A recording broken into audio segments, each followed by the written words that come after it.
नमस्कार मेरे प्यारे साथियों, क्रैक परीक्षा में आप सभी का हार्दिक स्वागत है। मैं हूं अमित, लेकर आया हूं 6 सितंबर सेकेंड शिफ्ट का हूबहू क्वेश्चंस, जो कि आपको फुल एक्सप्लेनेशन के साथ मिलेगा। सो फ्रेंड, चलते हैं क्वेश्चन की तरफ। हमारा जो पहला क्वेश्चन है वो ये है कि मॉन्टेग्यू चेम्सफोर्ड अधिनियम कब पारित हुआ था। सो फ्रेंड्स, हम आपको बता देते हैं 1919 में, यानी कि 1919 में, यानी कि ब्रिटिश संसद ने 1919 में भारत के औपनिवेशिक प्रशासन के लिए एक नया विधान बनाया, जिसे भारत सरकार अधिनियम 1919 के नाम से लागू किया। सो फ्रेंड्स, हम आपको बता देते हैं इसे मॉन्टेग्यू चेम्सफोर्ड सुधार अधिनियम भी कहा गया, क्योंकि इस अधिनियम के पारित होने के समय में मॉन्टेग्यू थे वो भारत के सचिव थे, तथा चेम्सफोर्ड जो थे वो वायसराय थे। इसीलिए मॉन्टेग्यू चेम्सफोर्ड यानी कि सचिव और वायसराय को मिलाकर ये नाम बनाया गया, मॉन्टेग्यू चेम्सफोर्ड भारत सुधार अधिनियम। सो फ्रेंड्स, हम चलते हैं अगले प्रश्न की तरफ। हमारा जो अगला प्रश्न है वो ये है कि एक सींग वाला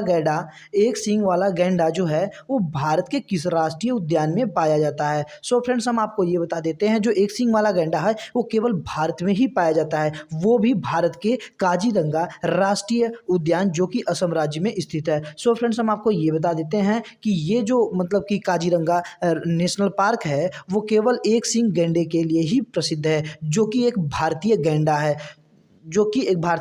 सो फ्रेंड्स, हम चलते हैं अगले प्रश्न की तरफ। हमारा जो अगला प्रश्न है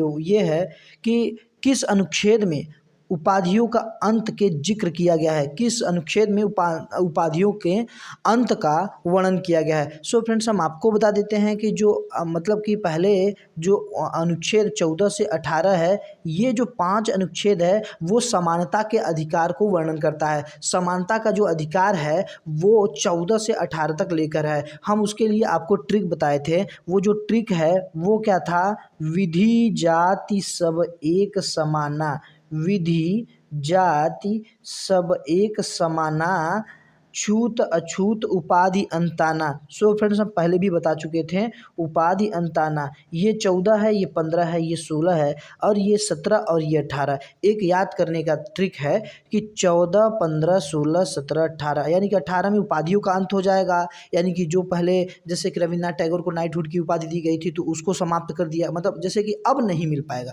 जैसे पहले क्या था कि उपाधि मिल जाती थी, महात्मा गांधी को भी उपाधि मिलती थी, सरदार वल्लभ भाई पटेल को सरदार की उपाधि, इस तरीके से सभी को पहले क्या मिलता था, जो महान कार्य करता था उसको उपाधि मिल जाती थी। लेकिन अब क्या कर दिया गया, संविधान में ये एक प्रावधान कर दिया गया कि अब किसी को उपाधि नहीं दिया जाएगा। सो फ्रेंड्स, हम आपको बता देते हैं कि और विधि के अनुसार सबको समानता मिलेगी, ये 14 में है। और क्या है यहाँ पर, अवसर की सबको समानता, जाति लिंग आधार किसी भी स्थान के आधार पर किसी के साथ भेदभाव नहीं किया जाएगा, ये आपका 15 में है। और समान क्या है, लोक नियोजन के आधार पर सबको समान अवसर मिलेगा। और फिर छूत अछूत यानी कि छुआछूत का अंत हो गया आपका 17 में, और उपाधियों का अंत हो गया 18 में। सो फ्रेंड्स, हम चलते हैं अगले प्रश्न की तरफ। हमारा जो अगला प्रश्न है वो ये है कि 2003 में किन भाषाओं को जोड़ा गया अपने भारतीय संविधान के 8वीं अनुसूची में। सो फ्रेंड्स, हम आपको बता दें 2003 यानी कि 92वां संविधान 2003 में 4 भाषाओं को जोड़ा गया, बोडो, संथाली, मैथिली और डोगरी। सो फ्रेंड्स, हम आपको बता देते हैं कि जब मूल संविधान बना था तो उस समय क्या हुआ था कि केवल 14 भाषाओं का जिक्र था। सो फ्रेंड्स, हम आपको बता देते हैं समय के अनुसार,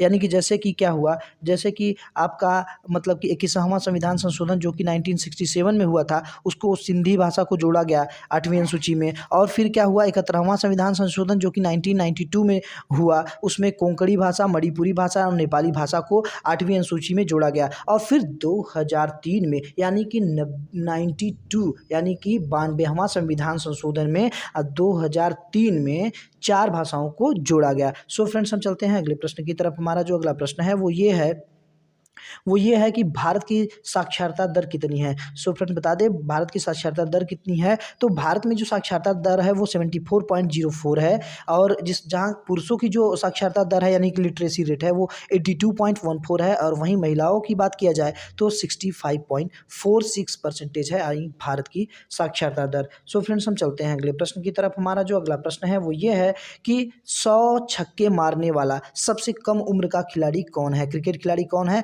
तो हम आपको बता दें ऋषभ पंत, जो आपका करेक्ट आंसर हो जाएगा। सो फ्रेंड्स, हम चलते हैं अगले प्रश्न की तरफ। हमारा जो अगला प्रश्न है वो ये है कि विश्व पेंगुइन दिवस कब मनाया जाता है। तो जो 25 अप्रैल है उस दिन विश्व पेंगुइन दिवस मनाया जाता है। सो फ्रेंड्स हम चलते हैं अगले प्रश्न की तरफ। हमारा जो अगला प्रश्न है वो ये है कि देखिए कह रहा है कि समचतुर्भुज यानी कि समचतुर्भुज एक विकर्ण, समचतुर्भुज में एक जो विकर्ण है 15 सेंटीमीटर है, दूसरा जो डायगोनल है वो 30 सेंटीमीटर है, तो उसका एरिया ज्ञात कीजिए। सो फ्रेंड्स हम आपको बता देते हैं जो इसका एरिया का जो फार्मूला होता है, यानी कि समचतुर्भुज के एरिया का जो फार्मूला होता है 1/2 इंटू डायगोनल 1 इंटू डायगोनल 2, यानी कि ये आपका फार्मूला है 1/2 D1 into D2। So friends तो आप क्या करेंगे, तो एरिया इजकल टू क्या कैसे करेंगे 1/2 इंटू 15 इंटू 30। सो फ्रेंड्स क्या हो जाएगा 215 यानी कि 30 हो जाएगा, यानी कि 15 दूनी 30 और 15 15 कितना हो जाएगा 225, यानी कि 225 करेक्ट आंसर हो जाएगा। सो फ्रेंड्स हम चलते हैं अगले प्रश्न की तरफ। हमारा जो अगला प्रश्न है वो ये है कि निम्नलिखित में से किस विकिरण यानी कि किस रेडिएशन में सबसे जो कम तरंगदैर्ध्य होता है। सो फ्रेंड्स हम आपको बता देते हैं जो वेवलेंथ होता है और फ्रिक्वेंसी होता है उसमें इन्वर्सली प्रोपोर्शन का रिलेशन होता है, इन्वर्सली प्रोपोर्शन का रिलेशन होता है। इसका मतलब कि जब वेवलेंथ अधिक रहेगी तो आपका फ्रिक्वेंसी कम होगी, यानी कि जिस रेडिएशन का वेवलेंथ ज़्यादा होगा उस रेडिएशन का फ्रिक्वेंसी कम होगा, जिस रेडिएशन का वेवलेंथ कम होगा उसका फ्रिक्वेंसी ज़्यादा, और जिस रेडिएशन का वेवलेंथ कम ज़्यादा होगा उसका फ्रिक्वेंसी कम होगा। सो फ्रेंड्स हम आपको बता देते हैं इसमें एक्सरे, गामा किरण और अल्फा किरण और बीटा किरण, इस ये ऑप्शन है। तो सो फ्रेंड्स जो हमारा जो करेक्ट आंसर हो जाएगा वो क्या हो जाएगा, वो हो जाएगा गामा किरण, वो हो जाएगा गामा किरण। सो फ्रेंड्स हम आपको बता देते हैं जो फ्रिक्वेंसी और वेवलेंथ का होता है वो जो रिलेशन होता है वो इन्वर्सली प्रोपोर्शनल का होता है। वो क्या होता है, इन्वर्सली प्रोपोर्शनल का होता है, यानी कि ये जो फ्रिक्वेंसी है वो क्या हो जाएगा इन्वर्सली प्रोपोर्शनल टू तो क्या हो जाएगा वेवलेंथ हो जाएगा। और हम आपको बता देते हैं कि अगर मान लीजिए फ्रिक्वेंसी को दुगना किया जाएगा तो जो वेवलेंथ हो जाएगा वो कितना हो जाएगा, हाफ हो जाएगा। सो फ्रेंड्स वीडियो अच्छी लगी हो तो लाइक कीजिए, सब्सक्राइब कीजिए और बेल आइकन को दबाना ना भूलिएगा, क्योंकि बेल आइकन दबाएंगे तो सबसे पहले हमारा नोटिफिकेशन सबसे पहले आपके पास पहुंचेगा और इन सब हूबहू क्वेश्चन से आप बेनिफिशियल होंगे। सो फ्रेंड्स मिलते हैं नेक्स्ट वीडियो में। जय हिंद।